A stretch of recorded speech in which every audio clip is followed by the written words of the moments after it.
You're listening to Rabbi Aryeh Wolbe, Director of Torch, the Torah Outreach Resource Center of Houston. This is the Jewish Inspiration Podcast. Welcome back, everybody. Welcome back to the Jewish Inspiration Podcast. We are in the middle of Orchot Tzaddikim, Ways of the Righteous, in the Treasure for Life edition on page 495. The gate of envy, jealousy, envy. Are they the same? We'll see in a few moments. But what I would like to clarify is that when we talk about envy, when we talk about jealousy, what's really happening when we talk about jealousy? Jealousy is when I'm not pleased with what I have. I look at what someone else has and I want what they have. So in the very foundation, in the very core of it, I'm not in agreement with what the Almighty decided. He decided that they should have a nicer watch, a nicer car, different children, different spouse than me. And I am jealous because I want that. Right? I want that. So I'm sort of in a disagreement with the Almighty about, what I should be getting. That's really the core of it. So now we're in the 14th gate. So envy, Hakino hi anaf min hakas, is an offshoot. Envy is an offshoot of anger. Ve'ein adam nimlat mimena, and there's no one who escapes from this negative trait. Ki anachnu roim, for we see with our eyes, asher kol bnei adam nimshachem ish acharei eyu, that people follow the trends of what their friends do. We are attracted to what others are doing. Ki ka'asher hu ro'a shechaver koneh kinyan minyane olam hein mimine ha'ma'acholim hein mimine abgadim o boneh bayis o me'asif mammon. Whether it is that we see someone else acquiring worldly acquisitions, a nice car, right? Whatever it may be, nice clothes, whether it be food, whether it be a new house, whether it be money, whatever it is, then every person desires. And if you think about it, what is all of fashion? What is all of fashion? Fashion, what is fashion? Think, how many times did you see something and you're like, that is the craziest thing in the world. I can't believe anybody would walk around dressed like that. And then 3 months later, we see ourselves wearing it. Why? Because that same jealousy kicks in. For whatever reason, we fall into that same trap ourselves. And this is something we need to be very careful about, and this is what we're going to be elaborating on tonight. He endeavors to do likewise, thinking, my friend has this, I want it also. This was intimated by Shlomo HaMelech. This is something that King Saul, Chaveru yesh lo zeh, gam li yeh kach, v'dov zeh ramaz Shlomo HaMelech, and this is what King Solomon hinted to.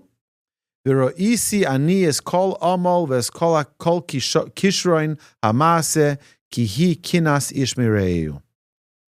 King Solomon says in Ecclesiastes the following, and I saw that all toil and all excellence of workmanship was one man's envy of another.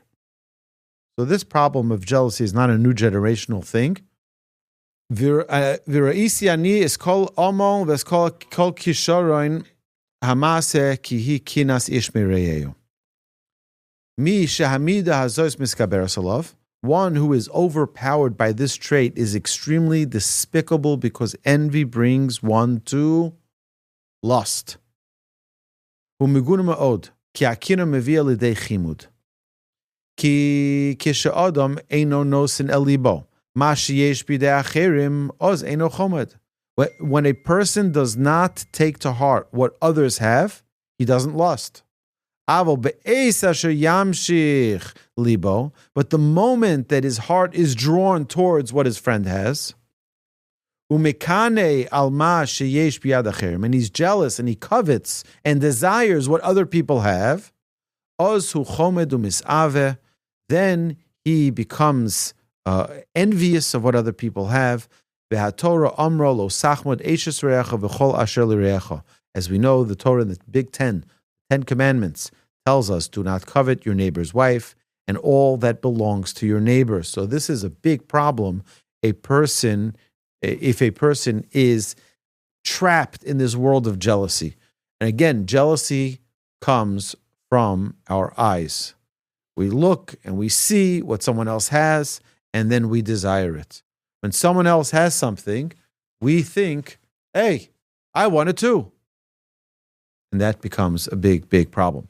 Vikasher chomed oz, who gozel, and when he covets, he steals. Kidichsiv v'chamdu sdos v'gazolu. And they coveted fields and they stole them. So this is a pattern that happens. I remember, I'm going to share with you a story that I've shared before about my brother's bar mitzvah. My father at the time, may live and be well, my father at the time was doing pretty well in business. And my brother, my oldest brother, was going to have his bar mitzvah a few months later. They went to a relative's bar mitzvah. And it was a very, very simple bar mitzvah. My brother, on the way out of the bar mitzvah, says to my father, he says, my bar mitzvah is going to be a lot nicer than that, won't it? You can afford a much nicer bar mitzvah. So my father said, no, actually, you're going to have something very similar. He says, why? Yeah, I mean, you can afford something so much nicer than that. I mean, this was like the simplest bar mitzvah ever. My father said, I might be able to afford it. But can all the kids in your class afford it? They're going to go home after we have a real fancy bar mitzvah, and they're going to say to their father, I want a bar mitzvah like Wolby had. And what's the father going to do? He says, my son is only going to be bar mitzvah once in his lifetime. Got to give him what he wants. Father's going to go cheat and steal and borrow money that he can't return just so that he can live up to the Joneses, live up to the Friedmans, right? It's a terrible, terrible thing. This is something that I think we need to be very conscious of because it's not something, it's just a simple thing. Our children pick up on it if we aren't cognizant. We had a big window in the front of our house. But you know what else was on that window? Shades. We didn't look out. We didn't look out to what the neighbor has. Oh, they got a new car. Oh, they got a new, they're building a new house. They painted. They got a new roof. They got this or that. Didn't make a difference to us. We looked inside. Our job is to look inside, not to look outside. It's something my father was very conscious of, very extremely conscious to ensure that it was very, very, very clear to us that we had everything we needed and we were going to try to do everything we can to serve Hashem with exactly what He gave us. So, my dear friends, let's continue here. And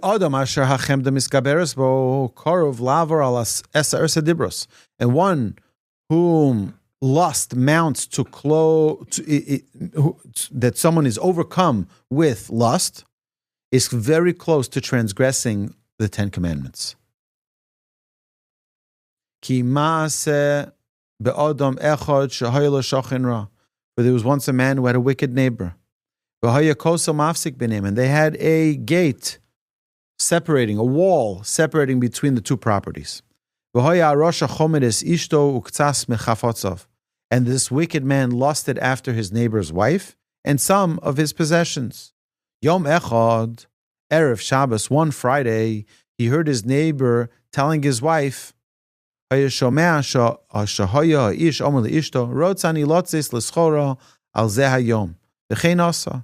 want to go away for the day on business. And he did so. What did the wicked person do? What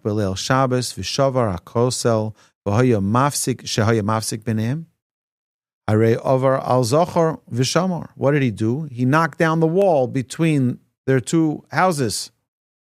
What did he do? Prohibition of demolition on Shabbos.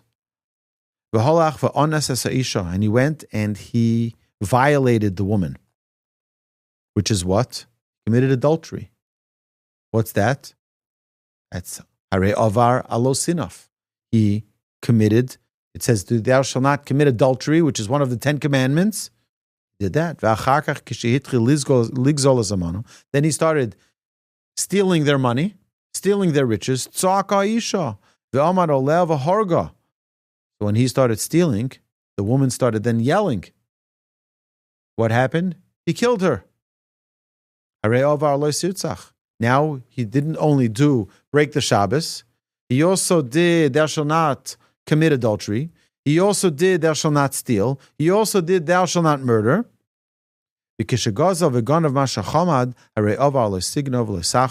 he also violated, you shall not covet your neighbor's home. The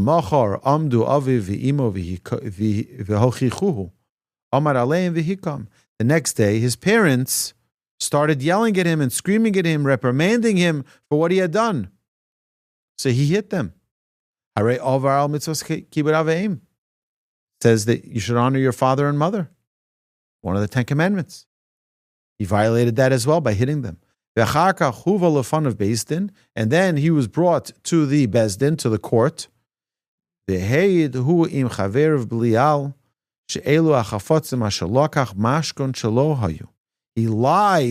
the Beit Din, to the court, that these objects, he was just taking back what was his because this was collateral that he gave them.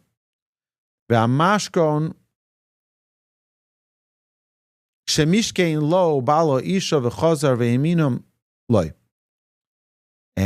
what happened? He just went back to get his own, what he had given them as a collateral. And they couldn't take what he stole out of his hands. Ad achshav sheshibra alistim esakosel shebeneim v'horgu esaisha v'kisheshama haish hahariga nichnas gamhu v'lokat avoto hare ovar al losane bereacha eichaker.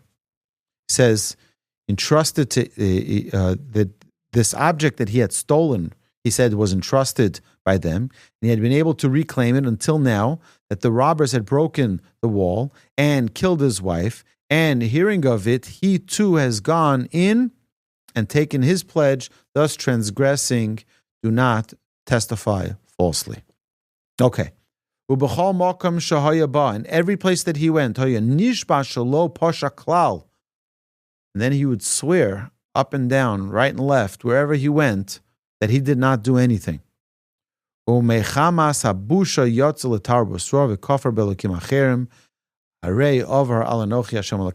because of the embarrassment of people accusing him that he did these terrible acts, he went and betrayed God, left religion, and then betrayed the first commandment of the 10 commandments, which is, I am Hashem your God. And then he became an idol worshiper, and he bowed down and he served the idols, thus transgressing the second commandment. You shall not have any other gods besides me, and do not bow down to them and do not serve them, which he also transgressed. And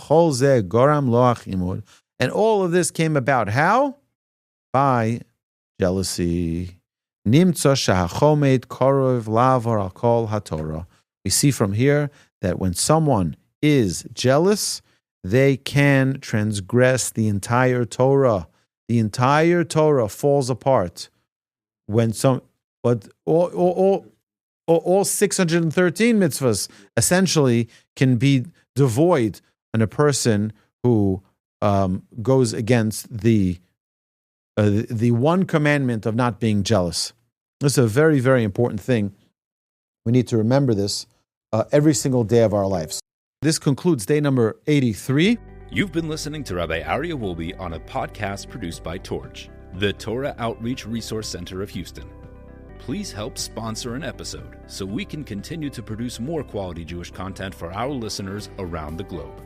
Please visit torchweb.org to donate and partner with us on this incredible endeavor.